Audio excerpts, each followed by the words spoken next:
Good afternoon, Debbie. Good afternoon, Peter. How are you today? I'm very good, thank you.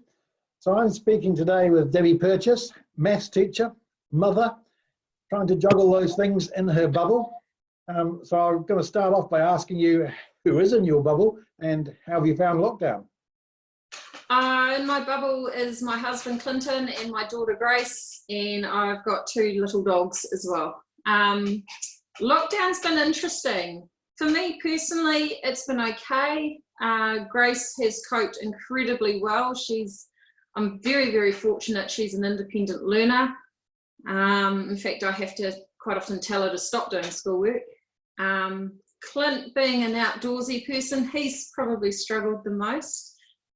I think he took the clippers to his hair on day 2 or something, went crazy. So. But yeah, overall we're doing quite well. Oh, that's good. So what's been the highlight for you of this online community so far? Probably collaborating with other teachers. Mrs. Maxey, Mrs. Muir and myself, we get together quite often over our Teams video. We run our live classes together, so we've amalgamated our 3 life skills classes. And so when we're live teaching, the banter going on between us is sort of just lifted the mood.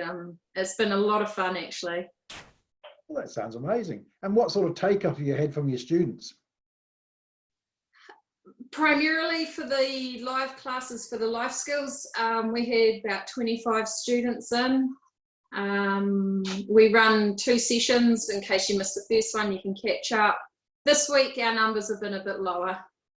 So it was interesting to hear some of the staff saying that their students who actually got quite long hours and jobs at the moment, like some who have got extended hours and were working in the supermarkets and were working all day long because they needed more hours, and now some have got back into things like McDonald's and they're working long hours. So I mean, under the old regime, if you were a school student, you weren't allowed to be employed during school hours. So I'm not quite sure what the reality is there, but it's a bit of a challenge for some of our students.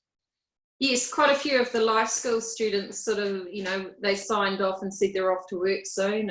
They're supermarket workers and fast food workers. So, yeah, they've been managing okay, I think, yeah.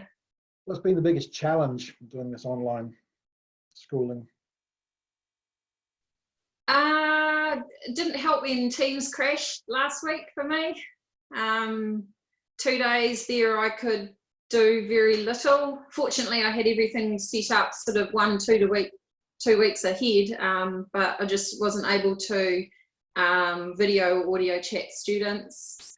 There's been quite a few people commenting on that period last week, but I think with more people going back, the last person I spoke to said it seems to be a lot better this week again.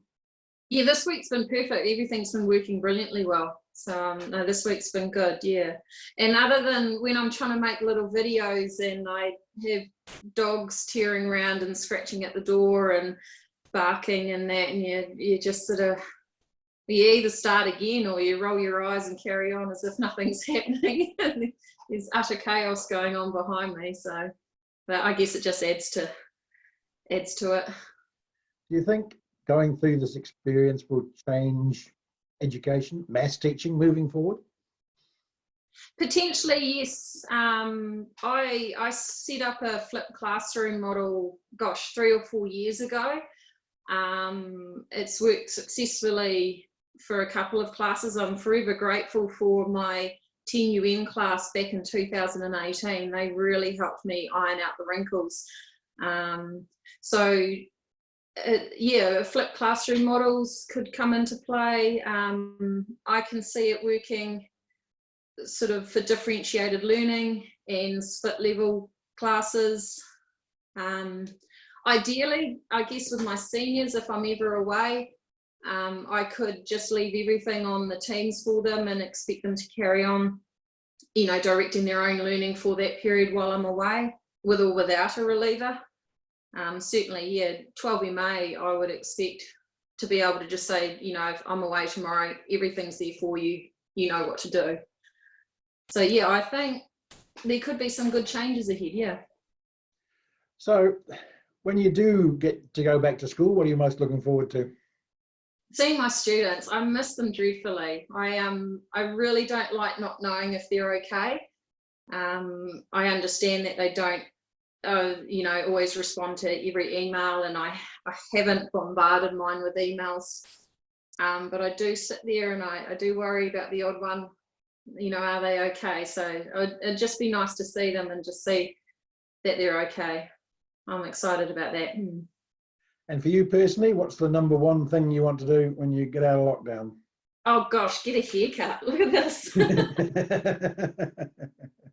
And yeah, get back into my gym. I've been very fortunate. The Vitality Place in Levin have loaned us gear to use over the lockdown, but that camaraderie and just having people there pushing you or finishing a workout when you're struggling, I really do miss that. So. Well, thank you very much for this, Debbie. As I've told you, my challenge to you now is to do one of these interviews with one of your students. And I'll leave you to choose who that's going to be so that we can get a range of perspectives on this COVID interview website and see how people are finding things. So thank you for joining me this afternoon. I'll hopefully see you in real life before very long. Thank you. Yeah, I've enjoyed